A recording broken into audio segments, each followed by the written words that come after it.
नमस्कार, Bihar in shorts देख रहे हैं आप। मैं हूं आपके साथ अनिकेत कुमार। आज से जनता दल यूनाइटेड की तरफ से, उनके मंत्रियों की तरफ से जनता दरबार लगाया जा रहा है। हमने अपनी पिछली वीडियो में दिखाया आपको किस तरीके से अंदर लेसी सिंह बैठी हैं और फरियादी अपनी फरियाद को लेकर पहुंच रहे हैं और वहां पर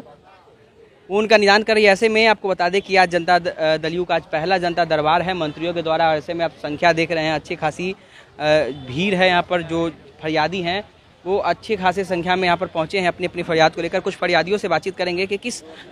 मकसद से यहाँ पर आए हैं, क्या किन मांगों को लेकर वो लोग यहाँ पर पहुँचे हैं। हम उनसे बातचीत करने की कोशिश करेंगे। जनता दरबार में आए हैं। हम लोगों का जो मांग है, अभी प्राथमिक शिक्षक नियोजन वर्ष 2019-20 जिसका 2 चरण का काउंसलिंग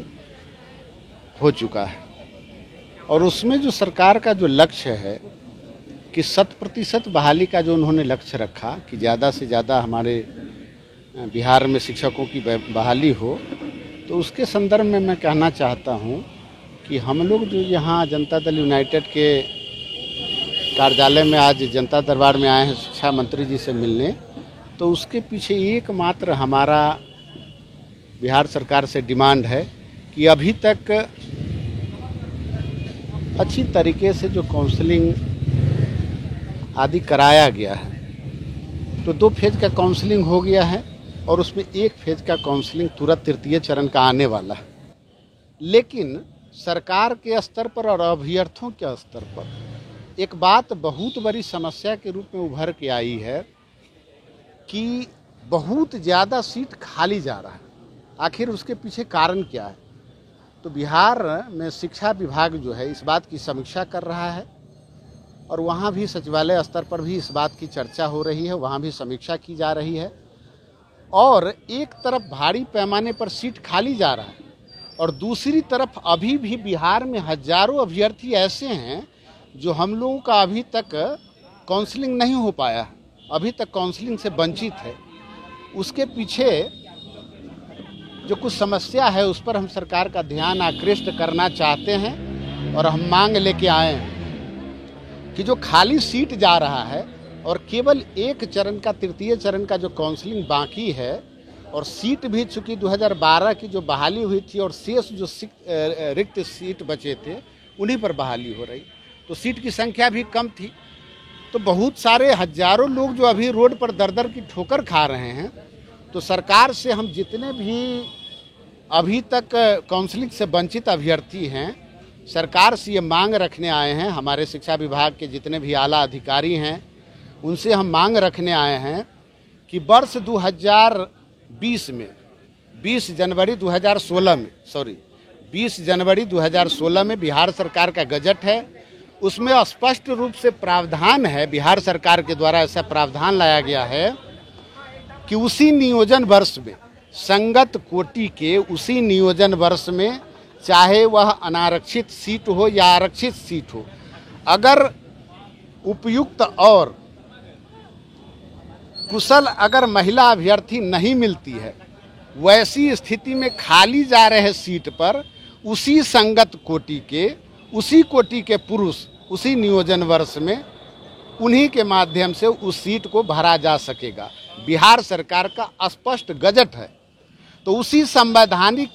जो हमारा डिमांड है, कोई अनलीगल डिमांड नहीं है, अपनी बिहार की सरकार, शिक्षा मंत्री महोदय और शिक्षा विभाग के जितने भी आला अधिकारी हैं उनसे हम मांग करना चाहते हैं कि अभी तक बिहार में जो शिक्षा की बहाली चल रही है और तृतीय फेज का जो काउंसलिंग होने वाला है, उससे पहले जो गजट में आपने प्रावधान किया है, 20 जनवरी 2016 के गजट में जो आपने प्रावधान किया है कि उस कोटि की अगर महिला अभ्यर्थी नहीं मिलती है तो उसी कोटि के पुरुष अभ्यर्थियों से उस सीट का, तो शिक्षा मंत्री जी के संबंध में जानकारी मिली है कि कल प्रधानमंत्री महोदय से मिलने मुख्यमंत्री जी के साथ जो 11 सदस्यीय प्रतिनिधि मंडल दिल्ली गया है, तो उसमें वो गए हैं,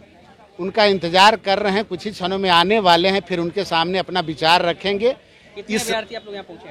इसमें सैकड़ों अभ्यर्थी पहुंचे हैं, जो यहाँ पर आप देख रहे हैं ये सारे अभ्यर्थी हैं और इसके बाद में वृक्ष किनारे, रोड किनारे सारे लोग, सैकड़ों हजारों अभ्यर्थी हैं, 38 जिला से लोग आए हैं। तो महोदय, बिल्कुल आपके माध्यम से, चूंकि सोशल मीडिया का ज़माना है, हम आपके माध्यम से भी सरकार के सामने स्पष्ट रूप से संवैधानिक रूप से ये डिमांड करना चाहते हैं कि आपने उस गजट में जो ये व्यवस्था रखी है उसी के आधार पर सारे लोगों का, और उससे पहले तृतीय चरण से पहले आप लोग अगर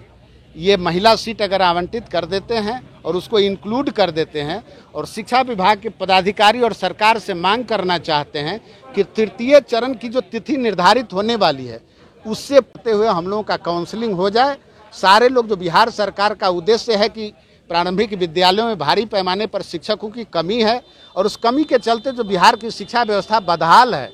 चूँकि यहाँ सारे योग्य शिक्षक हैं श्रीमान, मैं आपको बताना चाहूँगा कि सारे लोग अभी जो बेहाल हैं, जो रोड पर दर दर की ठोकर खा रहे हैं, वो सारे लोग टीचर ट्रेंड हैं, वह सब शिक्षण प्रशिक्षण प्राप्त हैं, टेट पास हैं, बिहार सरकार के द्वारा जो पात्रता परीक्षा होती है वो पास हैं, सीटेट पास हैं, तो अपनी योग्यता रखते सारे विद्वान साथी हैं जिनके बहाल होने से बिहार की शिक्षा व्यवस्था में आमूल परिवर्तन होगा। तो हम चाहेंगे कि अधिक से, और सरकार का भी लक्ष्य है, उसमें पदाधिकारी लोगों का, सरकार कई बार घोषणा कर चुकी है कि हम 100% बहाली की इच्छा रखते हैं। तो जब अगर आप इच्छा रखते हैं तो संवैधानिक रूप से आपने उस गजट में वर्णन किया है, बस वही हमारा अधिकार है और उसी के तहत हम आपसे डिमांड करने आए हैं कि तृतीय चरण से पहले उस महिला वाला सीट हम लोगों को आवंटित कर दिया जाए, उसी कोटि में, यानी कि जिस कोटि का जो महिला का सीट होगा उसी कोटि में पुरुष साथी का नियोजन हो। इन्हीं बिंदुओं के साथ हम बिहार सरकार और अपने शिक्षा विभाग के आला अधिकारियों के तरफ मुखातिब होते हुए अपनी मांग को रखते हैं और मांग सुपुर्द हमने कर भी दिया है। नितेला तो ये शिक्षक अभ्यर्थी हैं जो कि अपनी मांगों को लेकर जदयू के जनता दरबार में पहुंचे हैं। इनकी तमाम मांगे थी, अपने लेकर के ये पहुंच रहे हैं यहाँ पर। इन्होंने अपनी बातों को रखा है। अब ये इनका कहना है कि जब शिक्षा मंत्री यहाँ पर आएंगे तो ये उनसे मुलाकात करेंगे, उसके बाद अपनी समस्या बताएंगे। इनका कहना है कि सैकड़ों और हजारों अभ्यर्थी, शिक्षक अभ्यर्थी हैं ये लोग यहाँ पहुँचे। अब देखना है कि शिक्षा मंत्री जब आते हैं तो इनकी समस्या का निदान कैसे किया जाता है, शिक्षा मंत्री के द्वारा क्या कुछ निर्णय लिया जाता है। बहरहाल बिहार इन शॉर्ट्स के साथ बने रहे, हमारे यूट्यूब चैनल को सब्सक्राइब कर ले, फेसबुक पेज को लाइक कर ले, इस वीडियो को ज़्यादा से ज़्यादा शेयर करें। धन्यवाद।